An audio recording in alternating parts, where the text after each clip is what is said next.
ஒருநாள் காட்டில் சாவித்திரி சத்தியவானை பார்த்தார். தன் தந்தையிடம் கூறி சத்தியவானை மணம் முடிந்தார்.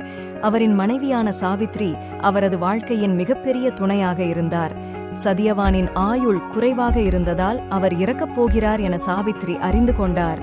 இதனால் சாவித்ரி சிவனை வணங்கி சனி பிரதோஷம் அன்று விரதம் இருந்து சிவபெருமானிடம் கருணை பெற்றார். சாவித்ரி கணவன் இறந்துவிட்டான். தன் கணவனை கூட்டிச் செல்ல வந்த யமதர்மராஜாவிடம் போராடினார்.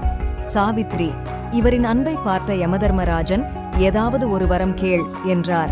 அதற்கு சாவித்ரி, என் மாமனாரின் சந்ததி அழியாமல் இருக்கவும் அவருடைய அரசு சத்தியவானின் மகன்களுக்கு கிடைக்க வரம் வேண்டினாள். இதை கேட்ட யமதர்மன், உன் கணவன் மீண்டும் உயிர் பெறுவான், உன் குழந்தைகள் அரசாழ்வர், உன் அன்பு மரணத்தை வென்றுவிட்டது. தன் தீராத அன்பினால் சாவித்ரி தன் கணவனை மீண்டும் உயிர் பிழைக்க செய்தாள். இந்த கதை பிடிச்சிருந்தா லைக் பண்ணுங்க, சப்ஸ்கிரைப் பண்ணுங்க.